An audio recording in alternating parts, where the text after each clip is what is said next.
Kisah ini dimulai dengan sekelompok orang yang menjalani kehidupan mereka seperti biasa di kota yang ramai. Di tengah lautan manusia itu, seorang wanita terlihat membawa barang-barangnya sambil berjalan tergesa-gesa. Gadis itu menghela napas mengeluh kalau tasnya terlalu berat dan dia sudah stres karena menunggu seseorang yang tak kunjung datang. Wanita muda itu memikirkan cara untuk menyiksa pria itu saat mereka bertemu nanti ketika tiba-tiba lengannya ditarik. Dan seorang pria ramah meminta maaf karena mendekat begitu tiba-tiba, tapi dia mengaku telah melihat sang protagonis sebelumnya dan harus mengatakan kalau matanya sangat indah. Selain itu, gadis itu juga punya aura yang ceria. Tapi sebelum si orang asing menyelesaikan pujiannya, gadis itu langsung memotongnya bilang kalau dia seorang penganut Taoisme dan karena itu, dia tidak tertarik dengan kepercayaan lain. Tentu saja itu cuma alasan untuk kabur dari sana, dan sebelum pria itu sempat berkata apa-apa, protagonis kita langsung kabur dengan cepat sampai dia melihat sekelompok orang yang sangat aneh. Ternyata ada semacam acara yang sedang berlangsung di sana. Dari sebuah gereja bernama Gereja Cinta Sejati, dan semua orang di sana sedang bersosialisasi menyebarkan ajaran mereka kepada orang-orang yang lewat. Dan tak butuh waktu lama bagi mereka untuk menyadari kehadiran sang protagonis yang langsung sadar kalau dia seharusnya tidak asal lari ke sembarang tempat. Dua orang ibu-ibu menghampirinya, dengan alasan mereka akan sangat senang jika si gadis mengunjungi gereja mereka sambil menawarkan semacam kopi, tapi sudah jelas mereka ingin mengajak si gadis pindah keyakinan dengan cara apapun. Mencoba menghindar, si gadis bilang dia sudah punya gereja dan Yesus adalah Tuhannya, yang tentu saja membuat ibu-ibu itu terkejut. Dan salah satu dari mereka bertanya dia dari jemaat mana. Tapi si gadis hanya bilang kalau mereka tidak akan tahu gerejanya dan dia pun kabur lagi dari para wanita aneh itu. Gadis itu lari tunggang langgang. Sambil berlari dia memikirkan semua agama dan dewa di dunia dari Buddha, Hindu hingga Katolik dan Kristen. Baginya keberadaan mereka semua cukup masuk akal. Lagi pula manusia butuh cara untuk mengekspresikan harapan dan keinginan mereka dengan cara yang setidaknya sehat. Namun di tengah keramaian itu dia tahu ada juga orang-orang ateis atau agnostik yang berlalu lalang. Dan sampai belum lama ini dia sendiri adalah bagian dari kelompok itu hingga saat sedang berjalan, sambil melamun dia menabrak orang asing lainnya. Namun sang protagonis memutuskan untuk berhenti dan merenungkan eksistensinya sendiri yang menurutnya sangat menyedihkan dan agak kasihan. Dan dia sadar kalau selama ini dia selalu menganggap para dewa itu hanya imajinasi atau mereka telah berhenti melakukan tugasnya. Tiba-tiba si orang asing menarik tasnya dengan kencang, membuatnya kaget. Walaupun begitu, si gadis malah berpikir mungkin para dewa itu ada hanya untuk bersenang-senang melihat penderitaan manusia. Pria itu yang sepertinya orang yang dikenal sang protagonis bertanya apa dia tidak ingat perkataannya tentang jangan berjalan sendirian karena dia sudah mencarinya dari tadi. Dan si gadis berteriak balik bertanya ada apa dengannya? Lagi pula dia sudah bilang dengan jelas kalau dia mau membeli beberapa barang setelah kelas selesai. Dan mereka sudah sepakat untuk bertemu di toko. Si pria mengaku tidak ingat soal itu yang membuatnya makin stres karena justru dialah yang menghilang. Setelah lebih tenang, dia bertanya kemana pria itu pergi sambil berpikir dia tidak pernah begitu religius seperti sekarang. Pria itu menjawab kalau dia sedang memikirkan sesuatu yang lain. Lebih tepatnya tentang seseorang bernama Hera yang membuat si gadis terkejut, yang percaya pada dewa yang bisa mengangkat beban dari pundaknya dan menghangatkan hatinya, mengisi tangannya dengan kehangatan. Si pria menjadi bersemangat mengatakan kalau dia menemukan petunjuk lain, jadi dia ingin mereka berdua berusaha sedikit lebih keras untuk menemukan sesuatu malam ini, dan ini membuat si gadis gelisah karena dia tidak begitu bersemangat untuk melakukannya. Kan tetapi kenalannya itu mencium pipinya membuat si gadis tersipu malu dan berkata kalau dia seharusnya bersemangat juga. Rencananya adalah untuk mengganggunya sepanjang malam. Komentar itu membuat si gadis jadi canggung dan dia pun mengeluh karena pria itu tidak membiarkannya tidur semalam dan sekarang masih saja menggodanya. Obrolan mereka berdua terganggu oleh dua orang ibu-ibu yang menegur pasangan itu karena berbicara seperti itu di tengah jalan. Sang protagonis menghela napas mengingatkan si pria kalau dia sudah memintanya untuk bicara. Merendahkan suaranya saat membahas hal-hal sensitif. Lalu dia menyarankan agar mereka pergi ke tempat yang lebih nyaman dan pribadi yang langsung disetujui oleh si gadis. Menganggukkan kepalanya dengan wajah yang merah padam. Keduanya pun lanjut berjalan. Nama pria itu adalah Maut dan dia datang langsung dari surga untuk membantu sang protagonis menjadi dewa matahari berikutnya. Sejak saat dia muncul di hadapannya bagaikan keajaiban, sang gadis pun langsung percaya padanya. Kini berhadapan langsung dengan sang calon dewa, gadis itu merasakan sebuah sentuhan di wajahnya seolah itu adalah hal paling berharga di dunia. Dia membungkam bibir gadis itu dengan ciuman mesra. Bagaimanapun juga Maut adalah pacarnya dan juga seorang dewa, menurutku dewa dalam segala artian. Ketika mereka selesai bermesraan, jelas sekali bagi siapapun yang melihat bahwa ada yang tidak biasa dari mereka. Karena pria itu berhasil membuat mereka berdua menghilang dari tengah jalan hanya dengan ciuman itu. Tapi untuk lebih memahami cerita ini, kita harus kembali ke 2 bulan sebelumnya di Quiloca, di mana seorang pria berlari dengan panik. Dia menerobos masuk ke kamar tuannya sambil berteriak memanggilnya, namun pria itu masih tertidur dan menggerutu saat dibangunkan oleh bawahannya, yang menjelaskan bahwa mereka tidak bisa menunggu lebih lama lagi. Karena hari H telah tiba. Tetap saja sang dewa yang pemarah itu melempar bantal ke wajahnya menyuruhnya enyah dan bilang kalau dia masih butuh tidur. Sambil bangun dengan wajah kusut karena mabuk berat, sang bawahan sampai harus menutup mulutnya karena bau alkohol yang menyengat dan bertanya berapa banyak yang tuannya minum semalam. Padahal dia sudah menyembunyikan semua botol di rumah itu. Tapi sang dewa malah membantahnya bilang kalau dia pikir sudah mempekerjakan pelayan yang lebih penurut. Dan menyarankan mungkin lebih baik mengirimnya kembali ke bumi untuk bereinkarnasi, karena dia mulai muak dengan pelayan itu. Si bawahan bahkan tidak menjawab, karena terlihat sudah terbiasa dan hanya berkata bahwa tuannya harus segera bangun dan bersih-bersih, karena Dewa Matahari mengadakan pertemuan dalam 1 jam lagi. Tapi pria itu bilang dia tidak mau pergi membuat bawahannya tidak punya pilihan lain selain berteriak mengatakan bahwa ini adalah hari H dan tuannya tidak bisa seenaknya begitu. Tapi sejujurnya tuannya sama sekali tidak mengerti apa yang dia bicarakan. Saat itulah pelayannya menjelaskan bahwa ini adalah hari bagi Raja Matahari untuk memilih penerusnya. Dengan kata lain, Dewa Matahari berikutnya yang akan memerintah Kahyangan selama 1000 tahun ke depan meskipun hal itu masih menjadi rahasia. Sang pelayan menyuruh tuannya untuk segera bersiap-siap tapi yang dilakukan pria itu hanyalah bilang kalau dia nanti harus mengucapkan selamat pada saudaranya, Pharaoh. Sambil mencari-cari botol, anggurnya dia berkomentar, mungkin dia bisa minta minuman yang lebih enak nanti kalau saudaranya itu sudah jadi dewa dan pelayannya hanya bisa terdiam. Karena Dewi Api bernama Leia tiba-tiba muncul di kamarnya membawa serta para pengikutnya. Sementara sang Dewi memerintahkan Loka untuk segera berganti pakaian dan berpenampilan yang pantas untuk pertemuan itu. Loka langsung berlutut di hadapan Dewi yang agung dan kuat itu begitu pula pelayannya. Dan sang Dewi pun segera menyuruh mereka berdua berdiri. Sambil memanggilnya anakku membuat Loka terdiam 1000 bahasa. Wanita itu hanya bisa menghela napas tak percaya. Sudah 23 tahun sejak mereka berdua terakhir kali bertemu dan meskipun bagi para dewa itu terasa seperti sekejap mata bagi manusia itu adalah waktu yang cukup bagi seseorang untuk menjadi dewasa. Saat pria itu berdiri, dia mulai membantah mengatakan dia sama sekali tidak berniat menjadi dewa matahari dan dia bertanya apakah wanita itu tidak tahu soal itu. Dia mengarahkan jarinya menggunakan sihir untuk memakaikan baju yang lebih pantas padanya, tapi yang dikatakan Leia hanyalah menyuruhnya untuk diam dan segera tinggalkan ruangan itu karena hari ini akan menjadi awal yang baru baginya. Di dalam kompleks yang mirip Olympus itu, energinya terasa luar biasa, dan istana itu dipenuhi aura surgawi yang magis. Suasananya sangat mirip dengan era dewa-dewi Romawi dilihat dari arsitektur kunonya.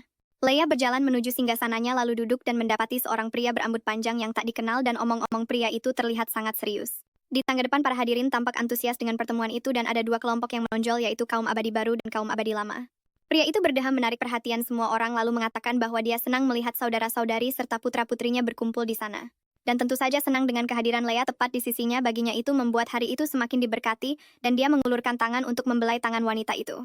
Yang berterima kasih kepada tuannya atas kebaikannya. Para kelompok hanya menyaksikan pertunjukan kasih sayang di depan umum itu di atas tahta salah satu dari mereka berkomentar kepada orang lain. Bahwa konyol sekali berpikir kedua orang dewasa itu tidak menikah bahkan setelah 100 tahun dengan hubungan yang katanya platonis itu dan gadis itu hanya mengangkat bahu. Menyiratkan bahwa pembicaraan tentang hubungan platonis itu mungkin hanya omong kosong. Lagi pula tidak butuh waktu lama sebelum sekelompok orang berkumpul untuk membahas hubungan mereka. Bertanya-tanya apakah mereka memanggil semua orang ke sana untuk akhirnya mengumumkan pernikahan mereka. Bagaimanapun juga sepertinya tidak ada banyak alasan lain untuk itu. Saat itulah pria itu turun tangan menghentakkan tongkatnya ke tanah dan menyuruh semua orang diam. Dia menjelaskan bahwa dia telah mengumpulkan mereka semua.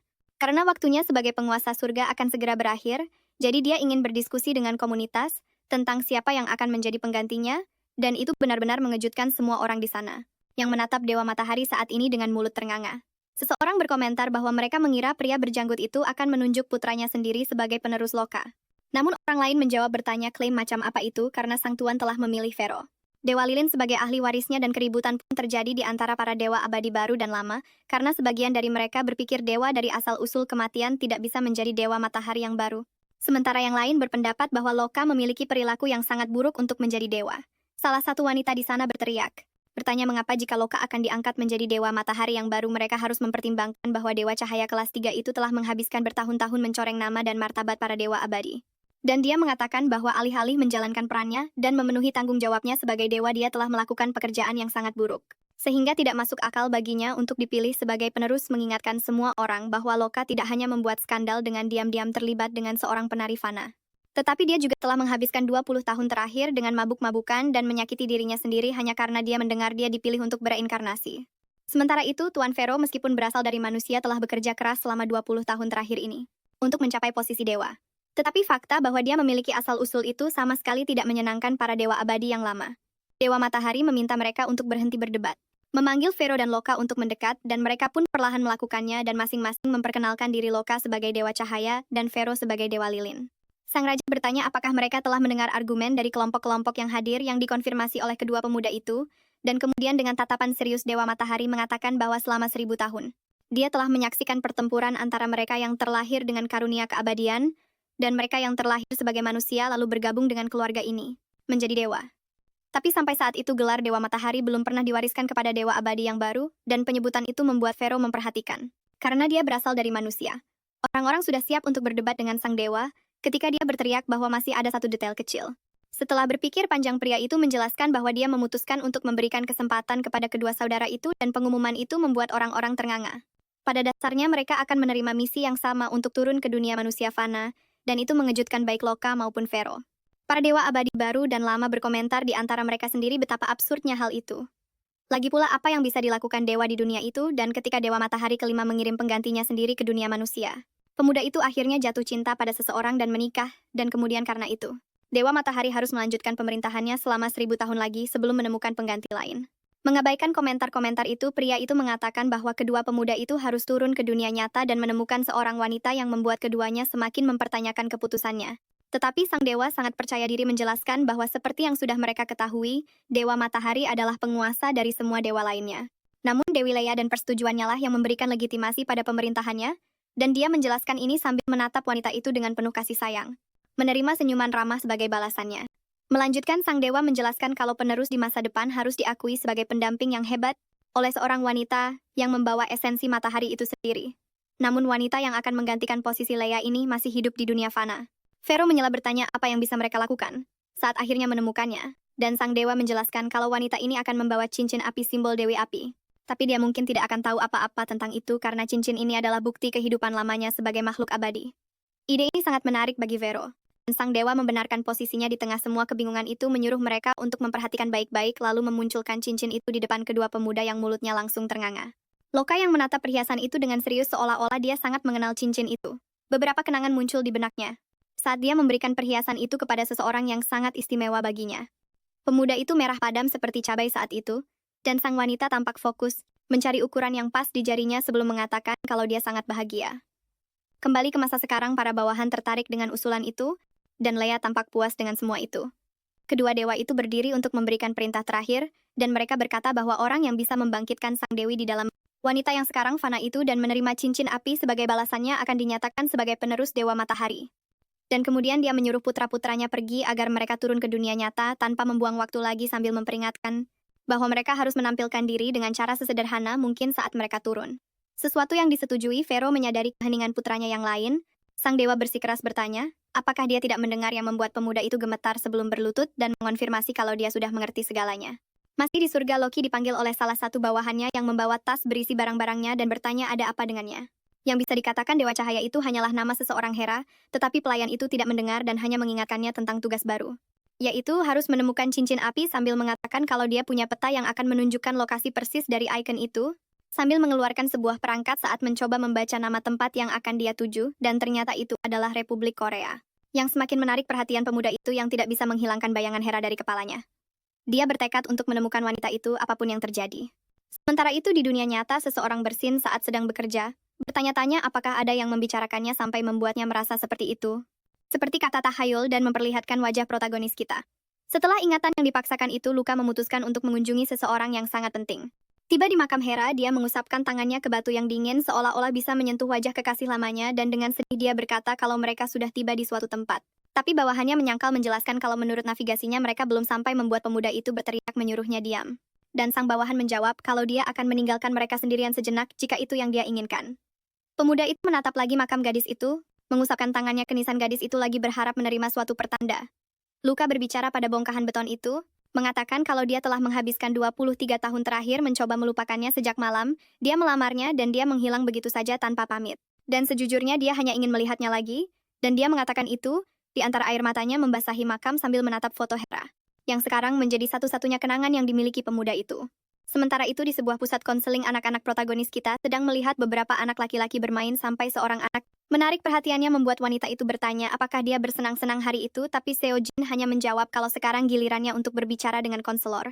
Dia masuk ke ruangan penuh mainan itu dan duduk ditatap oleh seorang wanita yang lebih tua dalam keheningan yang canggung yang dipecahkan oleh sang profesional yang bertanya bagaimana harinya dan dia menjawab kalau harinya baik-baik saja.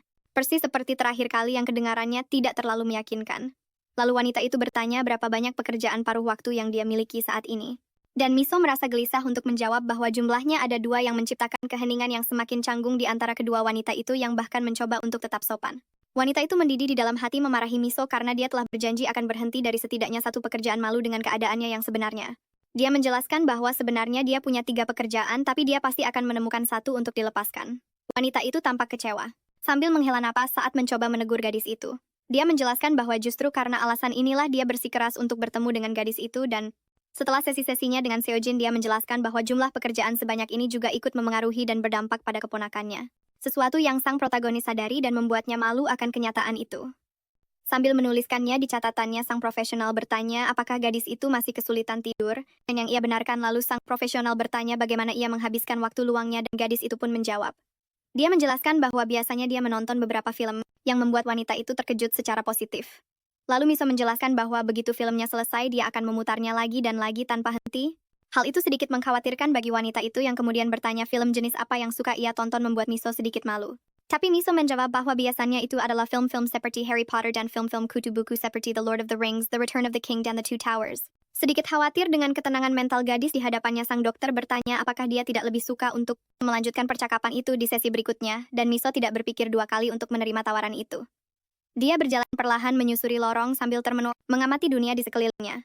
Misoli, gadis kita telah berusia 23 tahun pada tahun itu dan anak yang selalu ia asuh, keponakannya Seojin pergi bersamanya 4 kali setahun ke tempat itu.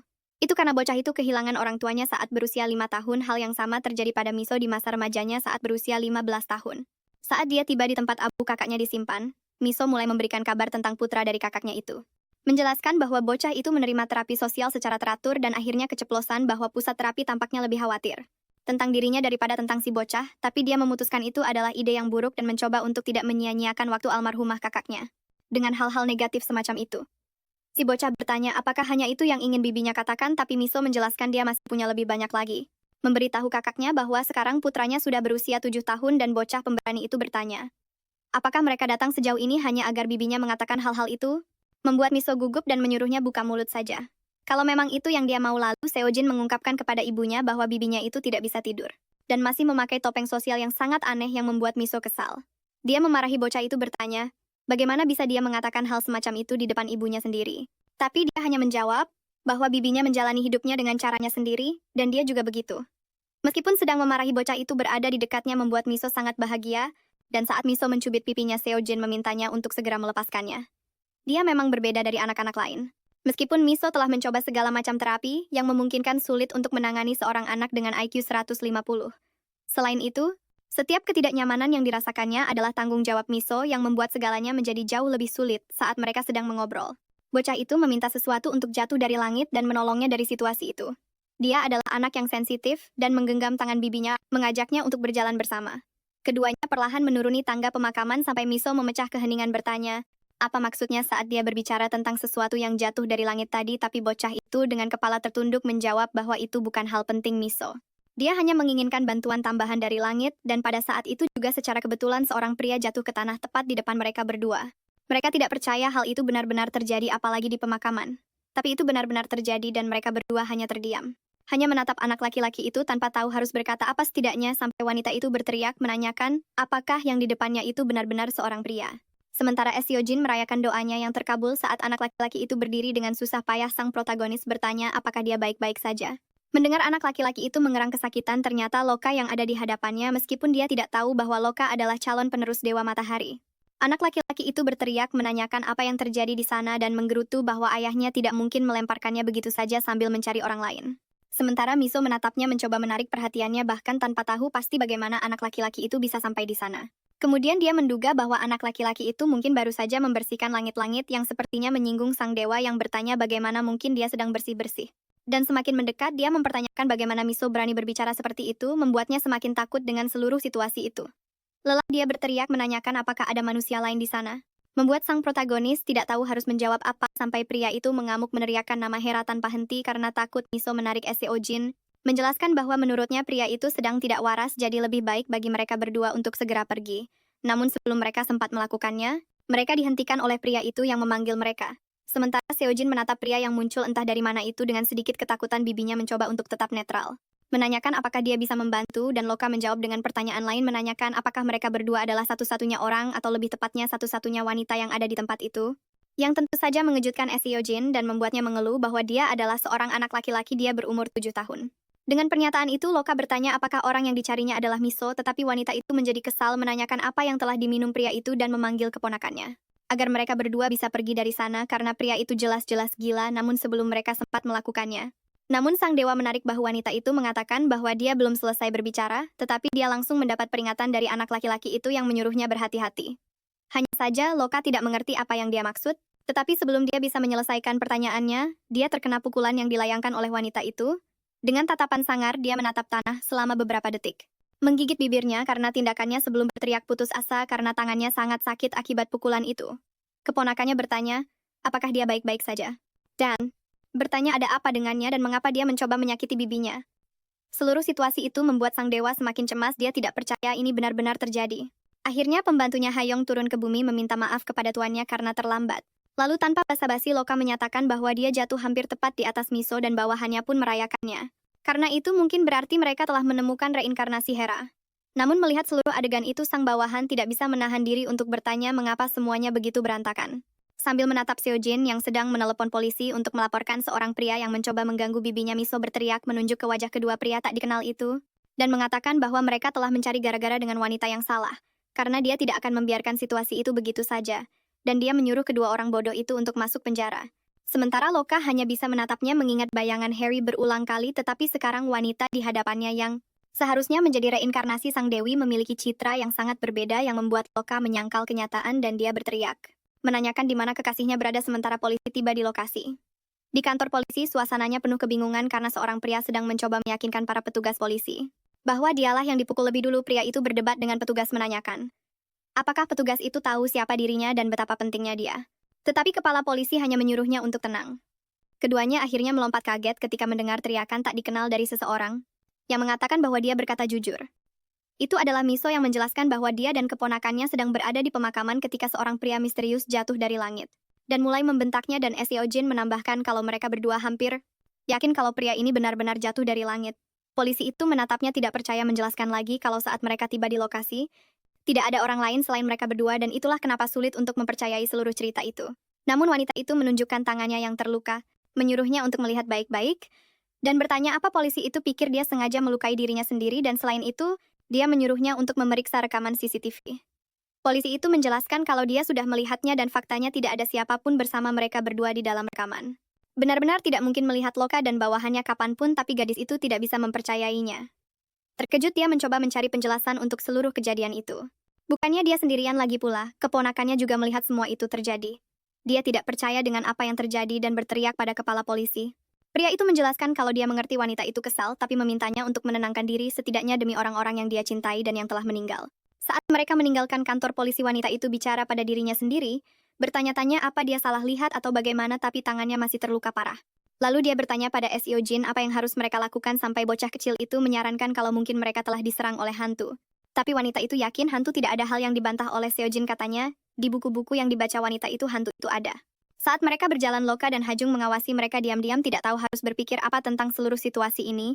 Tidak butuh waktu lama bagi Dewa Cahaya itu untuk menanyai bawahannya lagi tentang reinkarnasi Hera yang sebenarnya, bertanya apa dia yakin mereka berada di tempat yang benar dan kalau ini adalah wanita yang tepat. Sesuatu yang dengan cepat dikonfirmasi oleh Hajun, dan sekarang setelah mereka berhadapan langsung dengan gadis itu, dia tidak ragu lagi kalau wanita itu membawa cincin api. Bosnya merebut tablet dari tangannya, memutuskan untuk menyelesaikan kesalahpahaman itu sendiri. Namun dia tidak menemukan kejanggalan apapun yang membuatnya semakin ragu. Dia tidak tahu bagaimana wanita tidak sopan itu bisa menjadi reinkarnasi dari cinta sejatinya. Tapi tidak ada waktu untuk pertanyaan besar, dan Hajung menegaskan kembali kalau dialah orang yang mereka cari. Loka memanggil bawahannya dengan namanya, yang membuat pria itu gemetar ketakutan. Hajung pun serius saat mengatakan kalau mereka perlu mencari tahu lebih banyak tentang gadis itu. Beberapa waktu kemudian di sekolah, Seojin wanita itu mengantarnya ke kelas seperti biasa, sambil memperhatikan banyak orang tua yang juga mengantar anak-anak mereka di sana. Sambil memegang bahu bocah itu, dia berharap keponakannya bersenang-senang, dan bocah itu menyuruhnya untuk tidak lupa menjemputnya jam 6 sore. Sesuatu yang tampaknya hampir saja dilupakan oleh wanita itu, dia melihat keponakannya memasuki gedung dengan perasaan sangat melankolis, teringat saat dia membaca buku Harry Potter untuk pertama kalinya ketika dia masih kecil. Tapi saat itu dia tidak bisa mengerti hal-hal sulit yang terjadi dalam kehidupan sang protagonis. Namun setelah kengerian dan kesulitan yang dia lalui dalam hidupnya sendiri, Miso mulai berpikir kalau mungkin hidupnya sedikit lebih buruk daripada para karakter di buku-buku yang sangat dia sukai itu. Meski begitu dia mencoba segala cara yang mungkin, dan tidak mungkin untuk tidak menganggap keluarganya menyedihkan atau semacamnya. Karena hanya itulah satu-satunya cara untuk memastikan keponakan kecilnya memiliki kehidupan yang sedikit tidak terlalu tragis, dan itulah alasan kenapa dia semakin menyukai buku-buku fantasi sekarang. Itu karena sang protagonis selalu diselamatkan oleh sihir dalam cerita-cerita itu. Namun sayangnya bagi dia, Miso tidak memiliki kehidupan fantasi. Hidupnya lebih seperti sebuah film dokumenter tentang pengalaman-pengalaman yang sangat tidak biasa. Di dalam sebuah restoran suasana dapur sangat kacau seperti biasa ada yang meminta lebih banyak piring dan menangani pesanan meja secara normal. Miso akhirnya tiba meminta maaf karena terlambat, dan bosnya menyambut kedatangannya berteriak kalau meja 8 meminta lebih banyak ikan pari bakar dan beberapa ikan teri sesuatu yang akan segera ditangani oleh gadis itu. Meskipun dia terganggu dengan semua teriakan dari wanita itu, terkadang dia berkhayal untuk memukul wajahnya tapi dia tahu dia tidak bisa melakukan itu. Karena dia harus membayar pusat konseling keponakannya. Tidak butuh waktu lama bagi wanita itu untuk menyadari tangan karyawannya yang diperban dan bertanya apa yang terjadi. Tapi Miso menyembunyikannya bilang kalau itu bukan apa-apa cuma alergi biasa dan dia akan tetap bekerja seperti biasa. Sambil mengatakan ini, dia hanya berdoa agar tidak dipecat karena luka sekecil itu. Dia jadi semakin terganggu dengan akibat dari pertemuannya dengan pria misterius itu. Dia bahkan mulai merasa marah padanya. Dia perlahan masuk ke dapur untuk menanyakan apakah pesanan untuk meja 8 sudah siap, tapi si koki menjelaskan bahwa hanya satu hal yang kurang. Lalu dia memberikan pesanan lain menjelaskan bahwa pesanan untuk meja 10 akan siap dalam waktu sekitar 3 menit. Gadis itu berpikir untuk berterima kasih tapi kemudian sadar kalau koki itu terlihat sangat familiar. Dia hanya tidak tahu dari mana. Dia berpikir sejenak sementara pria itu melanjutkan tugasnya sampai dia berteriak padanya lagi. Mengatakan bahwa dia adalah pria dari pemakaman. Sementara itu di Paradise, lebih tepatnya di kamar Vero. Seorang gadis mendekati sang dewa yang menjelaskan bahwa jika dia terus-terusan datang ke sana, ayahnya akan salah paham tentang mereka berdua. Tapi gadis itu mengabaikannya bertanya kapan dia akan pergi menjelaskan bahwa Tuan Loka sudah pergi ke dunia manusia bersama dengan sistem navigasi. Dan pria itu merasa aneh karena Leia memberikan perangkat itu kepada putranya, dan gadis itu menjelaskan bahwa dia tidak tahu apakah pria itu tahu tentang sistem tersebut tapi dia yakin para pelayannya tahu. Lalu pria itu bertanya, apakah Dewa Matahari saat ini tahu tentang keberadaan sistem itu tapi gadis itu tidak tahu bagian itu. Dia hanya tahu tentang bantuan Leia dalam kasus ini. Namun dia diinterupsi oleh pria itu yang berdiri mengatakan dia tidak mau mendengar tentang hal-hal itu lagi membuat gadis itu putus asa sampai dia mencengkeramnya, mengatakan dia sangat khawatir. Dia mendekat ke arah Sion untuk bertanya mengapa dia begitu khawatir dan mengelus rambutnya. Sementara gadis itu mencoba menenangkan diri dan mengatur napasnya untuk menjawab. Namun dia malah menggigit bibirnya. Mengalihkan pembicaraan dan mengatakan bahwa itu tidak penting tapi dia bersumpah akan membantunya menjadi Dewa Matahari tanpa pikir panjang sesuatu yang sepertinya membuatnya sangat senang. Lagi pula dia mendekat sangat dekat ke gadis itu mengatakan bahwa mereka berdua punya kesepakatan yang bagus dan akhirnya dia mencium Sion, yang bahkan mencoba memarahinya sejenak. Dia harus melakukan sesuatu yang sangat penting. Di dalam restoran, bos Miso berteriak menanyakan apa yang telah terjadi dan ada apa dengan gadis itu. Wanita itu sangat marah ingin tahu apa yang Miso pikirkan dengan berteriak di depan semua pelanggan itu dan dia bahkan tidak membiarkan sang protagonis menjelaskan apa yang terjadi. Mengeluh bahwa karyawannya sudah tahu bisnis sedang tidak berjalan baik sejak seorang YouTuber mengeluhkan pelayanan yang tidak sopan di tempat itu. Dan sekarang Miso mau membuat skandal lain di sana. Tapi gadis itu meminta maaf meskipun dia tahu keluhan itu benar lagi pula bosnya memang pelit soal porsi makanan yang disajikan di piring. Karena stres wanita itu menyuruh bawahannya untuk melupakannya dan kembali bekerja.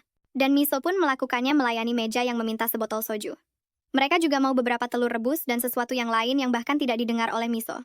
Karena dia terlalu sibuk mencoba memahami apa yang dilakukan pria misterius itu di tempat kerjanya keesokan paginya. Di sebuah kafe di sudut jalan gadis itu bersiap untuk giliran kerja berikutnya. Dia punya lingkaran hitam besar di bawah matanya dan menggerutu betapa dia membenci hidupnya. Setelah mengenakan seragam, dia hanya bisa berpikir bahwa giliran kerja pagi selalu yang terburuk, terutama setelah hanya tidur 2 jam. Saat sedang menguap, rekan kerjanya memperingatkannya untuk berhati-hati agar rahangnya tidak copot. Saat itulah dia menyadari siapa rekan kerjanya itu. Wanita itu berteriak itu adalah pria yang sama dari hari sebelumnya, yang bahkan pernah ada di tempat kerjanya yang lain, dan karena itu dia mulai berteriak. Mencoba mencari kata-kata yang tepat untuk menanyakan apa yang dia lakukan di sana. Sementara Loka berpura-pura tidak mengerti, dia memperhatikan detail kecil di pakaiannya. Nama yang tercetak di labelnya adalah mod jelas bukan nama yang umum di sana. Lalu pria itu menjelaskan bahwa itu karena dia adalah dewa laki-laki, dan bertanya apakah dia memiliki masalah dengan itu. Jawabannya membuat gadis itu semakin marah. Dia tidak mengerti mengapa pria itu mengganggunya seperti itu. Dan bahkan mempertanyakan kesehatan mentalnya tetapi dia tidak punya waktu untuk itu karena antrian pelanggan sedang menunggu dan pria itu memanggil perhatiannya. Mengatakan bahwa mereka hanya menunggu dirinya yang membawanya kembali ke kenyataan. Kemudian di salah satu cafe coworking.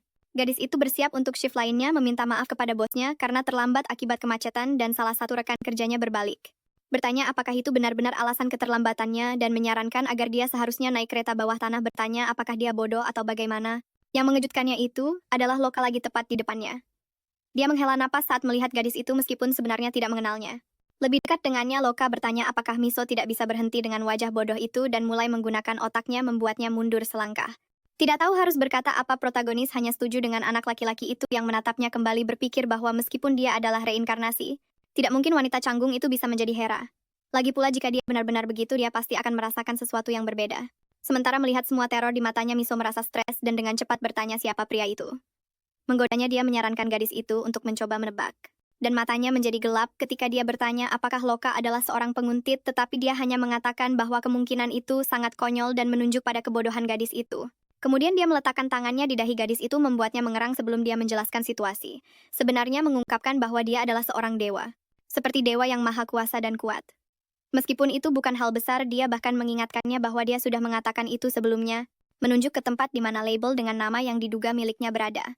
Itu membuat Miso mengingat pembicaraan tentang dia yang menjadi dewa laki-laki, tetapi gadis itu hanya berpikir bahwa pria itu benar-benar membutuhkan bantuan psikologis. Dia gagap melihat kebodohan itu, dan Loka melambaikan tangannya di depan wajahnya untuk melihat apakah Miso masih dalam akal sehatnya. Menjelaskan bahwa dia mengerti bahwa dia sedikit terkejut, tetapi dia ingin dia segera mengatakan sesuatu, dan semua yang keluar dari mulut gadis itu adalah bahwa dia adalah penguntit gila. Mencoba lebih baik dia menjelaskan bahwa dia tahu itu adalah banyak informasi baru untuk diproses, tetapi dia mendekat ke tubuhnya dan bertanya apakah dia kebetulan memiliki perhiasan dengan rubi merah di tengahnya. Sesuatu seperti itu. Sementara Miso memutar lehernya, dia mencoba mencari perhiasan itu saat punggungnya menghadap. Dia mencoba melihat apakah cincin yang dimaksud ada di lehernya, membuatnya berteriak dan mencoba menendangnya dengan keras, menyebutnya psikopat. Namun sial baginya, anak laki-laki itu berhasil menangkap kakinya tanpa kesulitan dan dia masih mengejek mengingatkannya bahwa dia sudah mematahkan tangannya dan bahwa dia seharusnya lebih menjaga tubuhnya sendiri. Ketika dia melepaskan kaki gadis itu, dia jatuh ke tanah, mengutuknya sepenuhnya sementara anak laki-laki itu hanya mengejek. Protagonis berteriak kepada pria itu mengatakan bahwa dia adalah penguntit gila dan pasti akan melaporkannya ke polisi. Dia juga bertanya bagaimana anak laki-laki itu bisa menemukan dirinya di tempat kerjanya, mempertanyakan apakah dia telah memeriksa latar belakangnya dengan detektif atau apa. Nah, dia bertanya apakah Loka mengikutinya dan jika itu benar apa yang dia inginkan darinya. Para pelanggan sudah merekam seluruh situasi. Lagi pula itu adalah tuduhan yang cukup besar dan sikap pria itu aneh. Karena sudah kehabisan kesabaran, dia pun menoleh ke Miso, menyuruhnya diam dan bertanya apakah gadis itu tidak pernah mendengarkan orang lain sampai seorang bawahan masuk melalui pintu, memanggil tuannya dan menunjukkan dokumen barunya menjelaskan bahwa dia tidak bisa mendapatkan identitas permanen untuk anak itu, tetapi dia punya yang sementara yang bisa digunakan. Lalu dia menyadari kehadiran Miso, merayakan karena Hera ada di sana, tapi bosnya memberitahunya untuk tidak memanggil gadis itu dengan sebutan itu. Karena dia sama sekali tidak seperti Hera. Sementara sang protagonis berteriak menanyakan siapa orang itu. Sebelum Loka bisa menjawab bahwa itu bukan urusannya, dia dihentikan oleh Hajong yang menjelaskan bahwa situasinya sudah cukup rumit, sehingga dia tidak perlu lagi bersikap seperti itu, dan kemudian dia menoleh ke sang protagonis dengan senyum ramah, mencoba menjelaskan dengan sopan bahwa mereka datang dari tempat yang sangat jauh untuk menemukan sesuatu yang sangat penting, dan kemudian dia bertanya dengan hormat, apakah Miso memiliki cincin yang dia terima saat lahir, menyarankan bahwa itu bisa saja merupakan warisan dari ibunya atau semacamnya. Karena itu adalah sesuatu yang dia dan tuannya sangat butuhkan. Pria muda itu menjelaskan bahwa cincin itu memiliki sebuah batu di tengahnya yang berukuran sedang. Sementara Miso mendengarkan penjelasannya dengan wajah kesal. Dia menambahkan bahwa batu ini sangat berkilau dan memiliki semacam nuansa spiritual. Saat Miso mencari sesuatu di sakunya yang membuat Hajung semakin bersemangat, dia pun berbalik memberitahu tuannya bahwa dia sudah memperingatkannya, bahwa mereka telah menemukan orang yang tepat. Loka juga menatap gerakan gadis itu, terkejut dengan fakta bahwa dia benar-benar bisa jadi adalah Hera. Kemudian gadis itu mengulurkan dua cincin tipis, menunjukkannya dan menjelaskan bahwa dia punya dua lagi yang seperti itu di rumah, tetapi tidak ada yang terlalu mirip dengan yang dijelaskan Hajung. Dia bahkan menambahkan bahwa dia ragu itulah yang mereka cari. Pemandangan itu membuat mereka berdua terdiam, terlihat jelas bahwa mereka kecewa. Gadis itu menjadi kesal menyimpan kembali cincinnya, dan menyuruh mereka berdua untuk meninggalkannya daripada membuang-buang waktunya dengan hal semacam itu. Hajung bahkan berpikir untuk mengatakan sesuatu untuk membujuk Miso, tetapi sudah terlambat sementara Loka berkomentar bahwa ini adalah misi yang diberikan oleh ayahnya. Dan misi seperti itu tidak pernah mudah. Dia bahkan ingat bahwa Dewa Matahari memperingatkan bahwa cincin yang dimaksud akan berada di dalam tubuh penerus Dewi Api. Jadi bagi Hajung sudah jelas mereka perlu membuat Miso mengingat masa lalunya terlebih dahulu, tetapi mereka hanya bisa melakukannya jika Miso mempercayai mereka berdua. Yang berarti mereka harus terus memaksa melakukan sesuatu yang jelas tidak ingin Loka lakukan.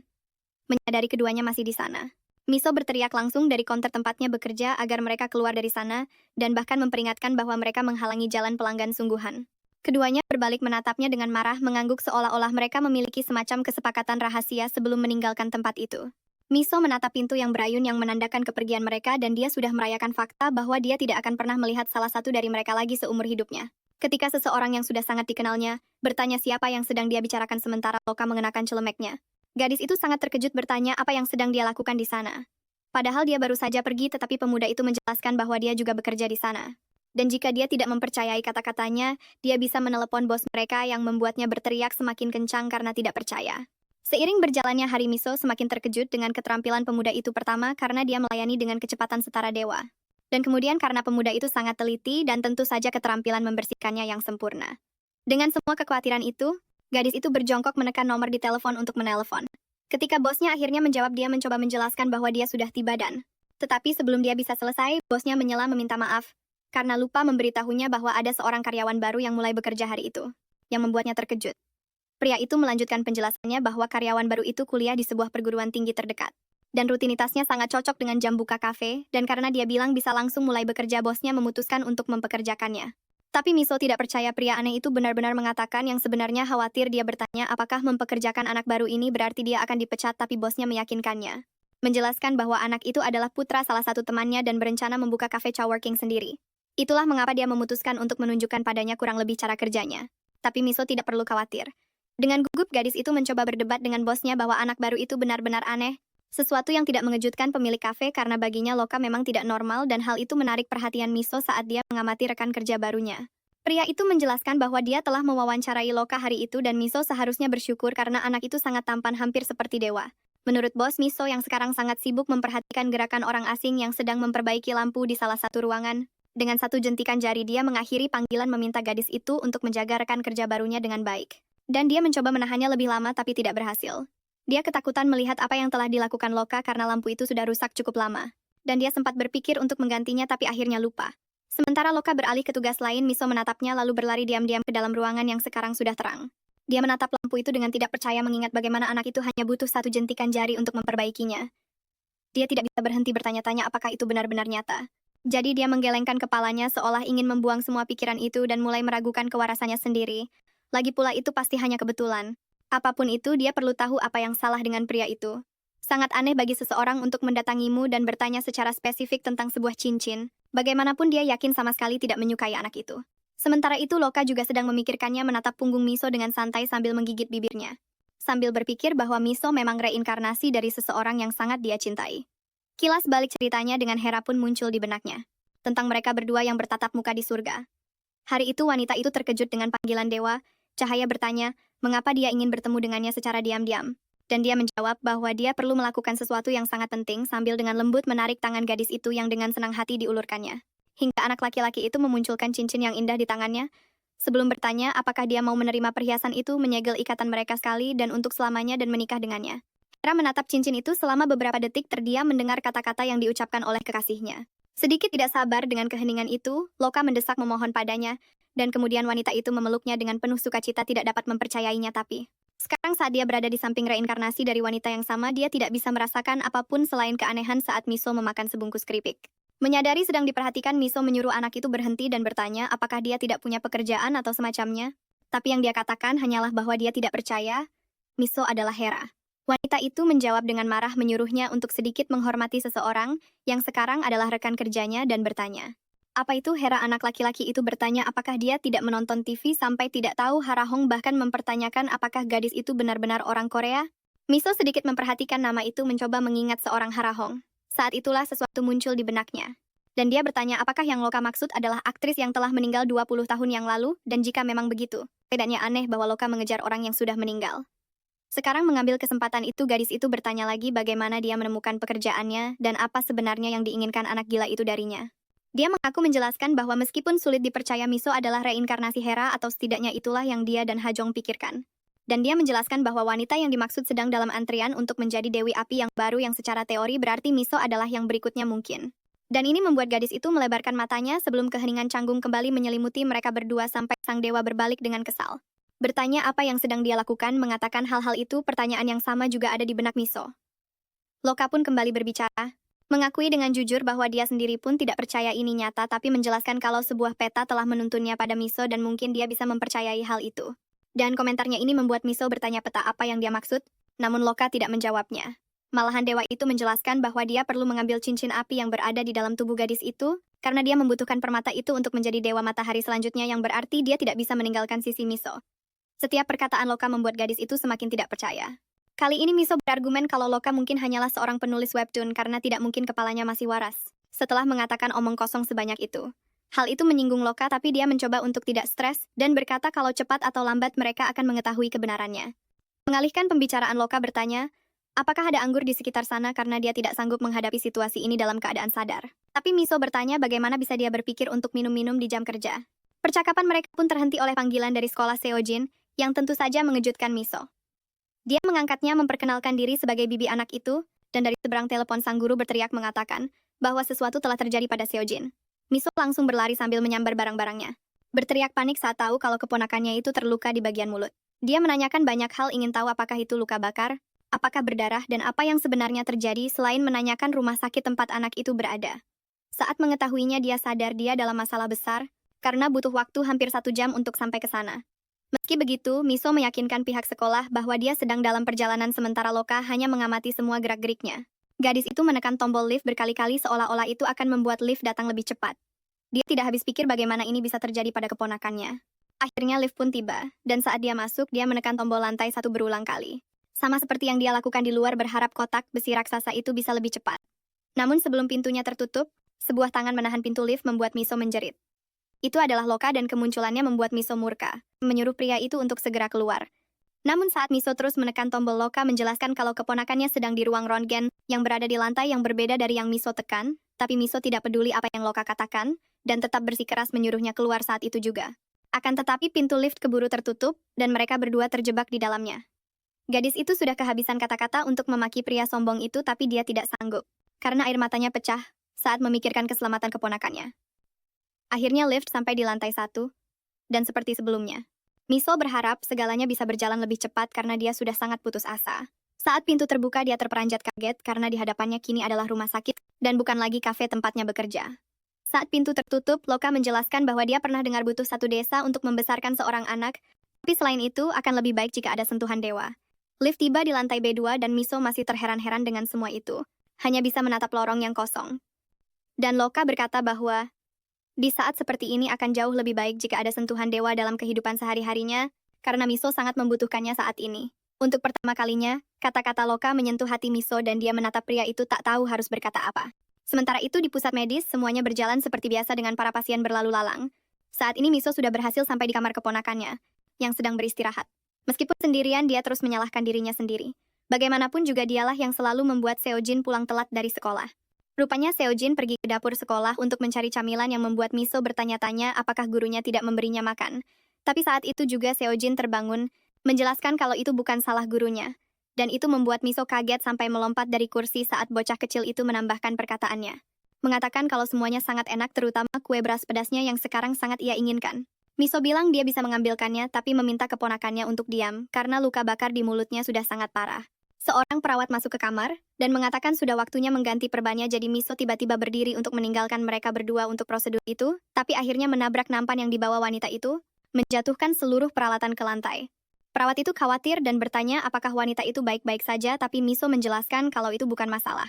Dan pada titik ini dalam hidupnya dia sudah hampir menjadi spesialis kecelakaan. Meski begitu wanita itu bersikeras untuk melihat lukanya di wajahnya. Namun, sang protagonis menegaskan kembali kalau itu tidak serius dan melarikan diri, karena dia tidak ingin perawatan keponakannya memakan waktu lebih lama lagi. Hanya karena sesuatu yang nyaris tidak terjadi. Dia memutuskan untuk pergi ke kamar mandi menunggu salah satu bilik kosong, ketika dia mendengar beberapa bisikan tentang seorang pria yang sangat tampan, dan orang-orang bahkan bertanya-tanya apakah dia seorang selebriti. Para wanita itu menjadi gila melihatnya, terkagum-kagum dengan ketampanannya. Miso memperhatikannya dengan jijik. Tentu saja dia tidak buta atau semacamnya. Dia juga bisa melihat hal-hal baik dalam dirinya jadi dia tahu pria itu dianggap sangat tampan. Meski begitu dia tidak mengerti ada apa dengannya. Dan semua hal yang telah dia lakukan sejak mereka bertemu. Kenangan tentang situasi di mana dia bertemu dengan dewa yang seharusnya itu membuatnya berpikir bahwa semua yang dia lakukan mustahil terjadi. Tapi meski begitu di sanalah dia duduk di depannya seperti orang biasa. Dia menggodanya memanggil pria itu dengan tendangan kecil. bertanya mengapa dia terus berada di sana, dan Loka tiba-tiba terbangun matanya terbelalak bukannya menjawab pertanyaannya. Dia menjawab dengan pertanyaan lain ingin tahu bagaimana keadaan anak itu yang dijawab oleh Miso.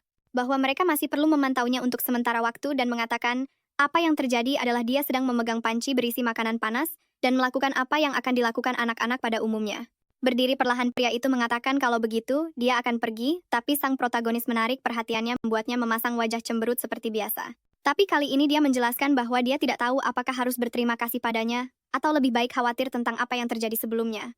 Sementara dia melihatnya mengoceh, Loka tidak bisa berhenti berpikir bahwa Hera yang dia kenal tidak akan pernah menunjukkan kerentanan seperti itu, atau menunjukkan dirinya kesepian dan butuh pertolongan. Sementara itu, Miso menjelaskan bahwa dia tahu dia tidak sedang melamun atau semacamnya dengan apa yang terjadi di lift. Loka mengulurkan tangannya untuk membelai wajahnya.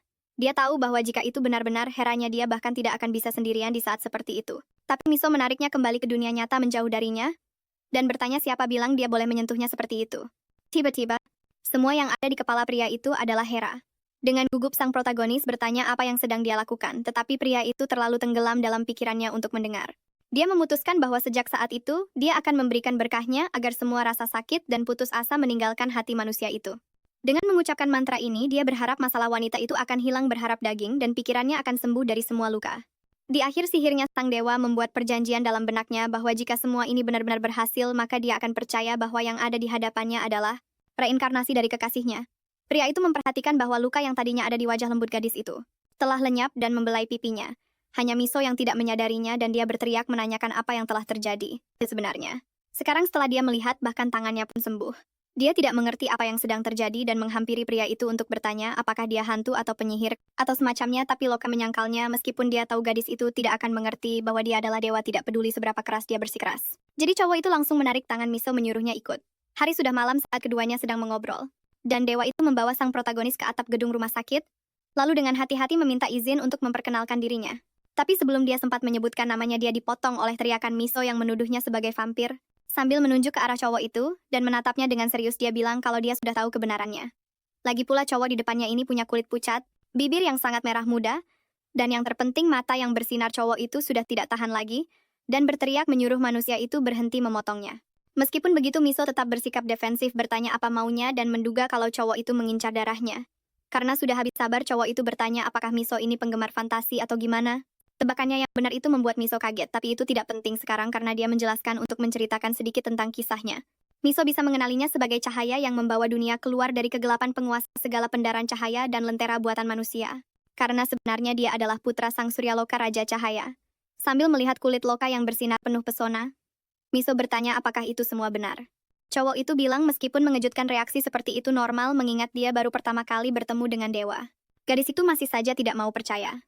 Dia mendekati cowok itu, memencet-mencet lengannya untuk memeriksa apakah dia nyata. Sebelum bertanya apakah dia benar-benar seorang dewa, yang mana hal itu dia benarkan setidaknya sampai sang protagonis mengaku kalau dia belum pernah mendengar tentang dewa cahaya.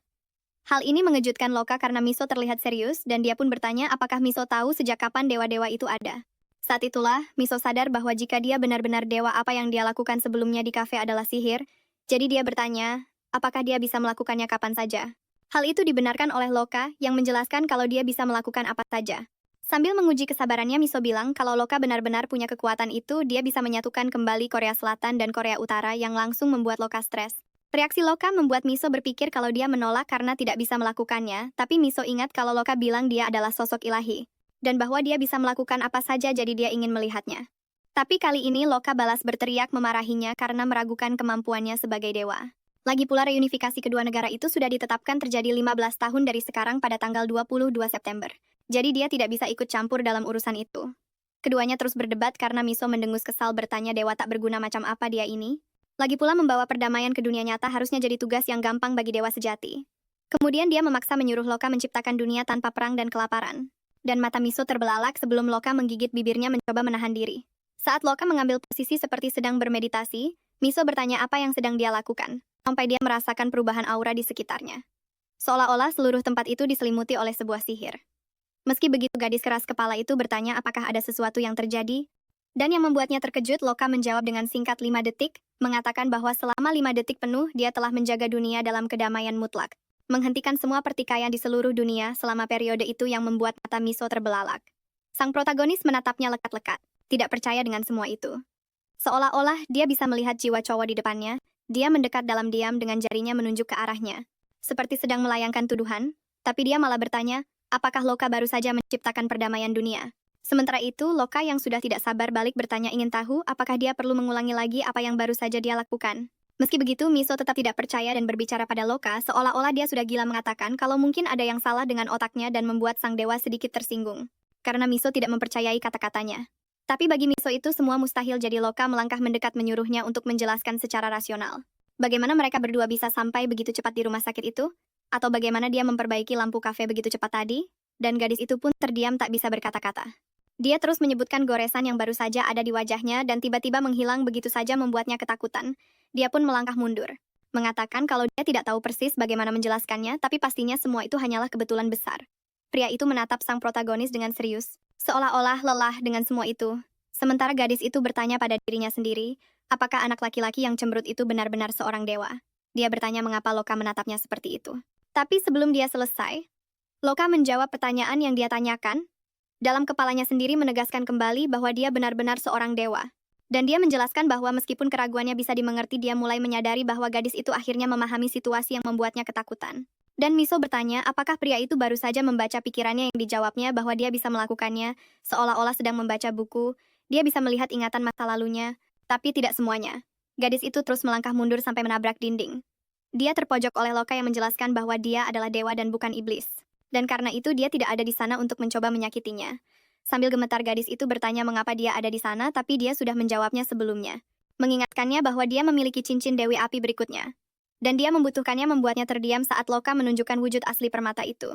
Kemudian dewa itu menjelaskan bahwa yang perlu dia lakukan hanyalah mengingat ingatan lamanya, yaitu ingatan dari kehidupan masa lalunya. Dan meskipun kelihatannya sulit, itu tidak sesulit itu. Dia mendekat ke rambut lembutnya dan menegaskan bahwa dia hanya membutuhkan beberapa hal dari gadis itu. Melihat keadaan Miso, dia bertanya apakah gadis itu takut dan menjelaskan bahwa dia tahu itu adalah informasi yang terlalu banyak untuk diterima oleh manusia manapun. Dan dia membisikkan permintaan maaf di telinganya meskipun gadis itu tidak punya pilihan. Bagaimanapun dialah dewa dalam situasi itu, sementara sang protagonis hanyalah seorang manusia.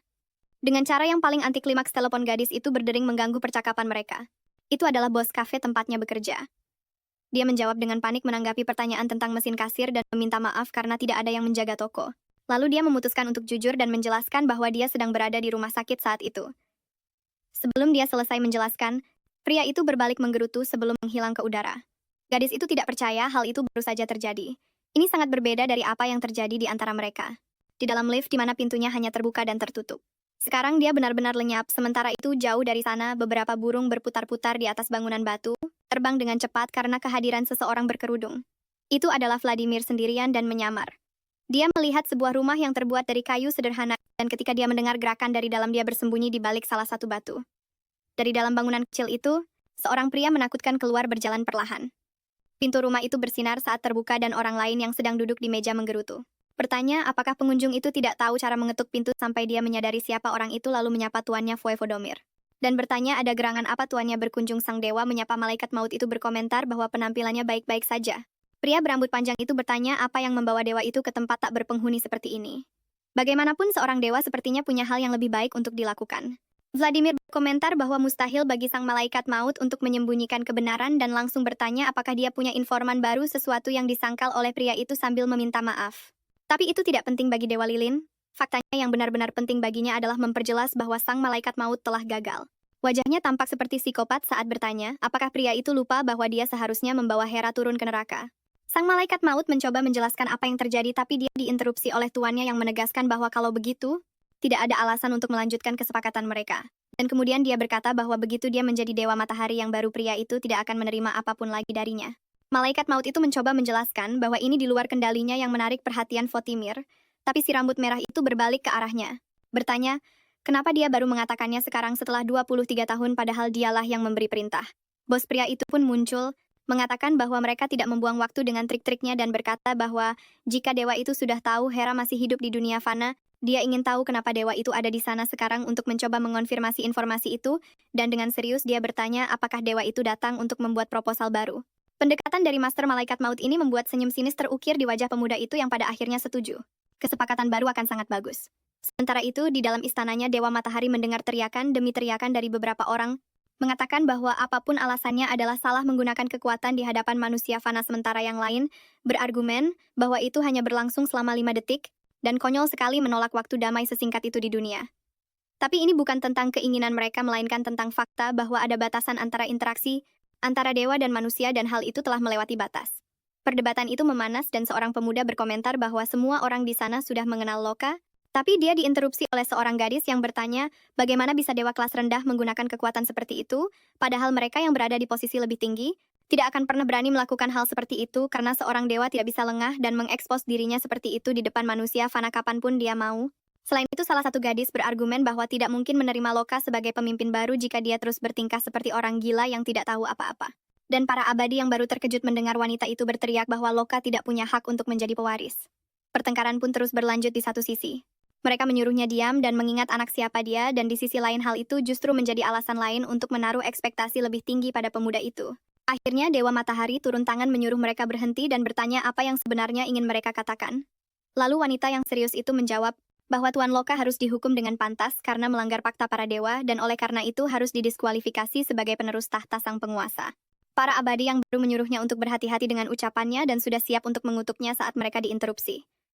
Dewa yang berkuasa saat ini menyatakan bahwa apa yang mereka katakan itu benar. Jadi dia akan mendiskusikan kemungkinan Loka menjadi penerusnya nanti, tapi dia dikejutkan oleh putranya yang mengatakan bahwa dia tidak seharusnya melakukan itu. Dia memasuki ruangan perlahan dan menjelaskan bahwa sebagai salah satu yang terpilih untuk suksesi, dia datang ke istana untuk melaporkan sesuatu yang sangat penting tentang kompetisi itu yang sangat menarik minat sang dewa yang memintanya untuk bicara lebih lanjut.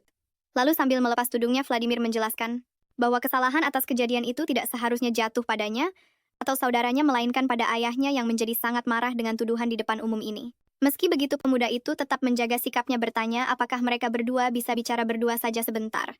Kemunculan Vero yang tiba-tiba itu membuat ayahnya terkejut, dan pria itu dengan cepat bertanya dengan marah kenapa putranya tidak berada di dunia fana persis seperti yang telah diperintahkan. Lalu pemuda itu menjawab bahwa meskipun mereka adalah dewa yang kuat, bertemu dengan manusia fana tertentu bukanlah tugas yang mudah, jadi dia perlu bersiap-siap. Dengan pernyataan itu, Dewa Matahari mempertanyakan apakah putranya memang benar-benar menggunakan waktu itu untuk bersiap, dan pemuda itu menjawab bahwa dia akan siap turun ke dunia fana. Segera setelah ayahnya membuat keputusan, sesuatu yang membuatnya sedikit bingung karena dia tidak tahu apa yang dimaksud putranya.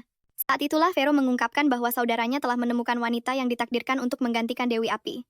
Faktanya dia melakukannya di hari pertamanya seolah-olah dia sudah mengetahui lokasinya, karena suatu alasan, dan ini mengejutkan ayahnya, yang dengan cepat bertanya bagaimana itu bisa terjadi, sebuah pertanyaan yang diperkuat oleh Vero sebelum dia menyiratkan bahwa Dewi Leia yang tercinta telah memberikan peta untuk menunjukkan lokasi persis cincin itu kepada putra kesayangannya. Tuduhan ini membuat Dewa Matahari waspada seolah-olah istrinya tidak akan pernah melakukan hal seperti itu. Dan dengan tatapan mengejek, Vero bertanya, apakah pria di hadapannya benar-benar tidak tahu tentang hal-hal itu, dan apakah dia tidak terlibat dalam skema ini?